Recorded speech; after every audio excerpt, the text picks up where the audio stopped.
welcome to Crafter's Story. Thank you so much for stopping by. It's Celeste here. So I am coming on with Jenny. Jenny's Crafty Corner has a hashtag called Wing It Wednesday, which I'm really loving because I think so many of our arts and crafts explorations can, when we just wing it and try something and see if it works, that's how we learn. I learn through mistakes a lot. So I wanted to come on and show you how I make my own gel plate. So these are two little gel plates, one that is already ready for me to use, and then I made a little one which is more of like a tag or ATC size. This one's more like a greeting card size. And in the few minutes to follow my little intro here, I want to show you how I make it.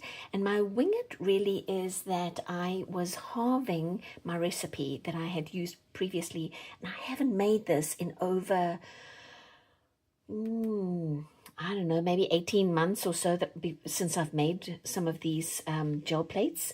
It is dirt easy, guys. So please stick around and I will show you in the next few minutes my recipe, how I halved it, how I created it. And thank you to Jenny for the opportunity to just wing it. See what happens. All right, you guys, thank you so much. Stick around and I'll show you how I do it. Okay, so you're going to need 3 little gelatine packets. I like to buy the Knox original, and then I have my glycerin and some boiling water, and that is the basic recipe, you guys. 3 packets of the gelatine, 3/4 cup of the glycerin, and 3/4 cup of the boiling water. And there's no real right or there's no order, I would say, really, but I am going to use, let's get these guys out the way. I'm going to put my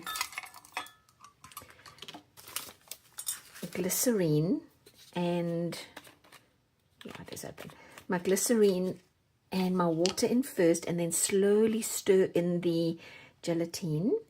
So I need, this is going to take too long. Let me take the cap off and then I can just pour it. It'll be so much easier. Okay, so this is a quarter measure and I need 3/4. So here's my first quarter, second quarter. I think this might use this whole bottle. Yeah, pretty much the whole bottle, a little extra. Okay, like that. I've heard of some people putting in, use my finger, oil, and I haven't quite figured out why, but this is just the recipe I've got. Okay, so here goes my boiling water. Give that a little bit of a stir. Now let me get this little tissue to take off some of this glycerine. Oh, crash, bang, off my finger. Right, like this. So I can stir quite vigorously with this, but when it comes to the gelatine, oh, my packet's open. I want to stir a little slower, and I want to stir constantly because well, actually, no. I'll take back what I just said. It's later on that I'm going to go slowly. It's because of, I was saying that because of the bubbles, but I realized that I am, I'm trying to work fast and I'm working in an awkward space. It's on my desk. I normally would do this in my kitchen. So I'm fumbling my words and fumbling everything else. So it was the bubbles that I was thinking about that I don't want. But I just remembered, I haven't made this in a while, you guys. And one of the reasons why I am loading this to the Wing It Wednesday is because I'm only making half of the recipe that I usually make. And I don't know if it's going to work. So I'm just winging this new recipe with the half of everything, because usually it's 6 packets and 1.5 cups of glycerin and 1.5 cups of boiling water. And I think why I got myself confused earlier on with the slowly stirring frost business is because of the bubbles.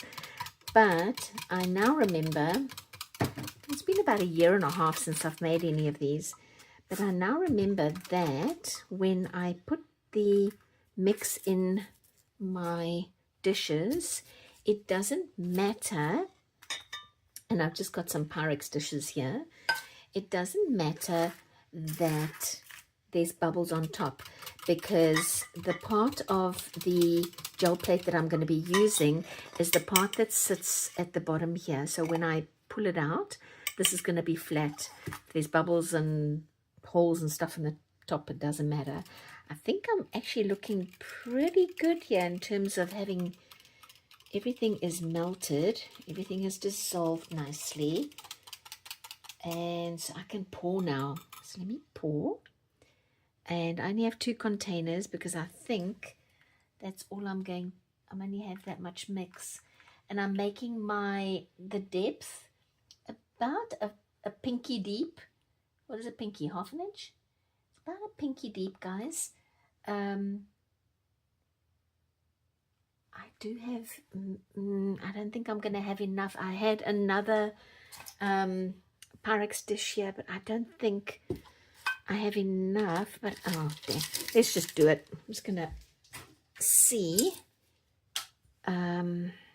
maybe there's enough. Oh, it's just gonna be a little thin one, but you know, maybe maybe it'll be okay. All right, so I'm gonna have to just leave these guys out now.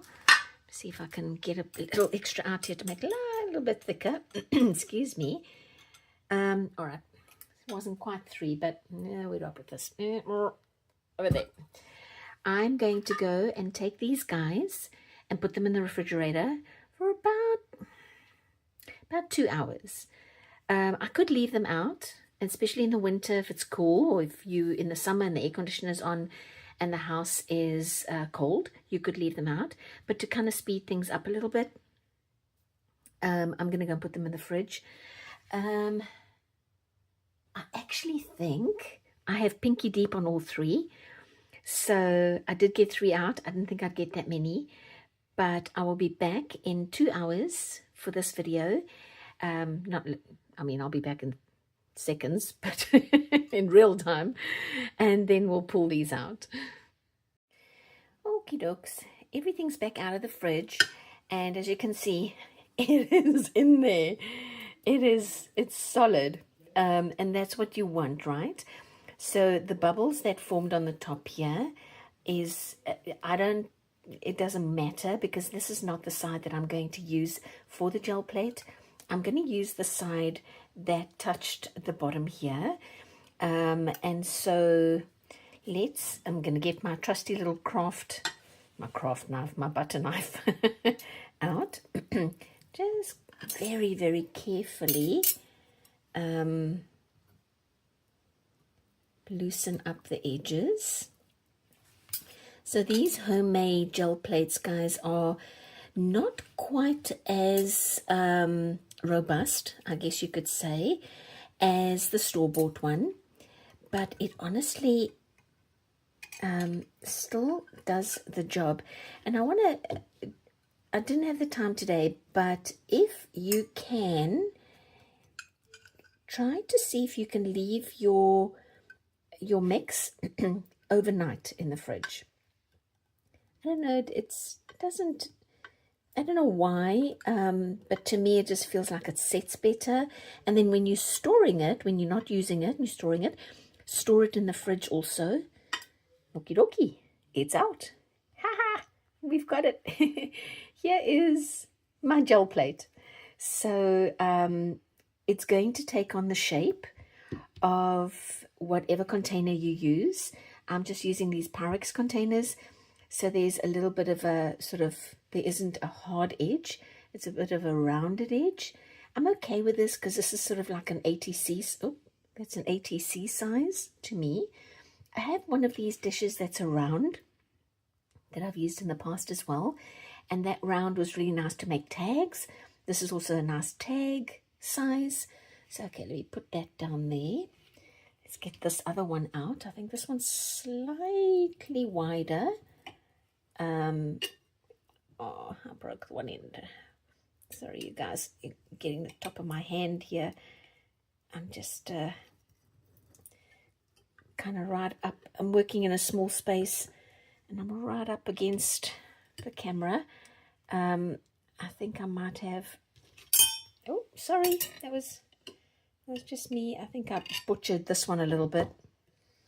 So I have these trays that I bought from the Dollar Tree a long time ago, and I prefer using them. I actually just remembered them now because they're only about that deep, whereas these are sort of 3 fingers deep or 4 fingers deep. 3. And so taking it out would be easier on those trays. So I'll be using this side. Okay, let's get that last one out. And then in future videos, I will use these and we'll paint a little, see what we can make out of them. This one as well. Oh, sorry, I hit the tripod. Let's see if I can get this out without butchering it. So you guys, if you don't have a gel plate, but you have those 3 ingredients, I mean, water obviously being the easiest, I always keep those 3 ingredients in my stash. Don't ask me why. I just always do. Then if I want to do this again. And the other thing is, if you, let's say you did something and you stuck your nail or the knife, or there's a big bubble or something happened and your plate didn't quite turn out as good as you had hoped, it's not a big deal. So I'm going to do something here, which is probably going to horrify some people, but it's okay. All right, here's my bigger one. Nice and big. So let's pretend something happened and you didn't like it. You're just going to break it up, stick it back in your container, go and microwave it for 10 seconds at a time, stirring slightly, stick it back in the fridge, and you have another one, and you can correct whatever, maybe bubble or tear or whatever. They also tear after a while, so if you don't want to make a new batch because you feel like you're still good, break it up, stick it back in the microwave 10 seconds at a time, back in the fridge overnight or minimum 2-3 hours, and you are back to this. Okay. Well, thanks you guys for sticking around. I really appreciate that you went on this little experiment with me. And my wing it, which was to halve my recipe, worked. So yay! I'm really loving the fact that I can do these Wing It Wednesdays because very often I make mistakes, and that's how you learn, right? All right, you guys, thank you so much, and I will see you next time. Bye.